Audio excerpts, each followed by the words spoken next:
So you've sold your home, congratulations. Now it's time to move on to the home inspection. What does that mean for you as the seller of a property in Pennsylvania? Here's a few tips. Let's get started. As you can imagine, no one's going to be surprised that you're in the midst of packing and getting ready for your big move. We do recommend that you keep your move as neat and organized as possible, and in order to do that, we also recommend that you keep everything away from the walls of the home. The reason for that is you want the inspector and the buyers to be able to see all of the electrical outlets, all of the cable outlets, and when you get to the basement or in a closet, wherever you have your mechanicals, it's real important that the inspector has clear access to get to those.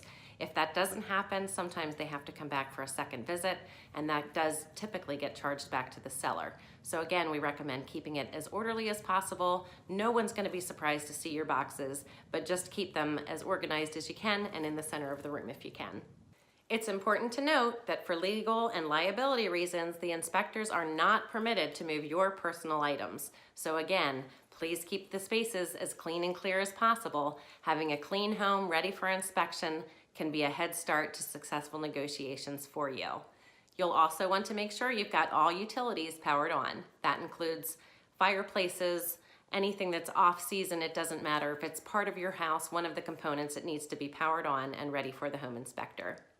Some of us are blessed to live in a four-season environment. So here in Pennsylvania, it's important to keep in mind that if you've got snow, it's great to have that cleared away as best you can from the foundation of the home and having access to and from all of the doorways around the home. You'll also want to keep in mind that if there are trees or shrubs that are growing up against the home, we do recommend that you would also consider trimming those back to give easy access and a clear line of vision for the home inspector. After living in a home for a while, chances are that you've done some substantial repairs or upgrades. We do recommend that you leave any significant expense items, leave those receipts on the counter visible for the buyers and the inspector. That can help answer some questions. So for example, if you had a repair done to the furnace and the furnace maybe isn't new, but you had a substantial repair, it's great to make those receipts available, leave them on the kitchen counter. That can answer a lot of questions right up front, and again, assist with successful negotiations by answering a lot of the questions up front. Keep in mind that if you have separate keys for garages or any other parts of the home, those keys should also be left in a visible place for the home inspector to use during the inspection. So sellers often ask, should we be present for the home inspection? The answer to that is no.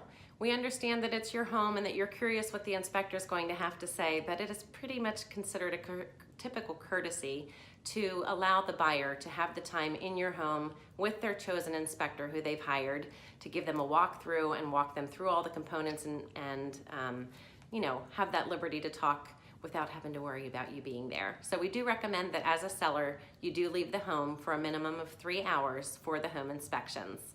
Now, for one tip, you may not want to hear this one, but home inspectors are humans too. So they will typically activate every appliance. They're going to check your electrical outlets. It's real important that after a home inspection, you take a look through your home to ensure that, for example, a secondary freezer is truly plugged in and working. Again, we hope for the best, but inspectors are humans just like we are, so we've got to make sure that you take all preparedness and in the event something wasn't left exactly as it should have been.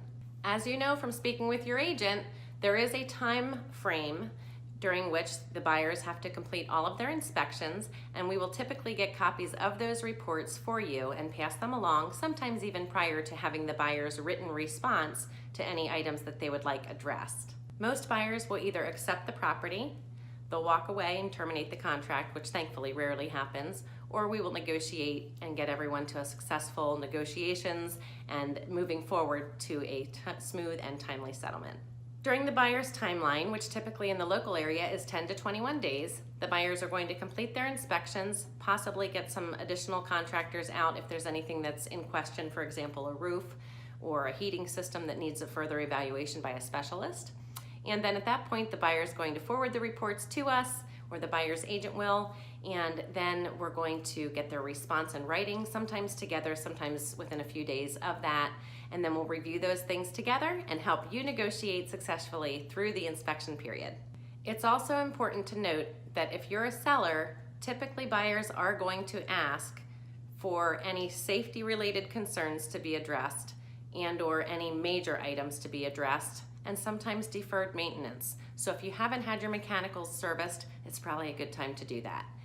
So we'll be in touch. Thanks so much again. I hope that's helped you in understanding what the home inspection process looks like for a seller in Pennsylvania. And again, I'm Jennifer King with RE/MAX. I live and work in Lancaster County, Pennsylvania, and I'd love to help you. Thanks so much for watching. I hope you'll subscribe below. Hit the bell to be notified of additional videos when we upload them. And thanks so much. I appreciate you watching.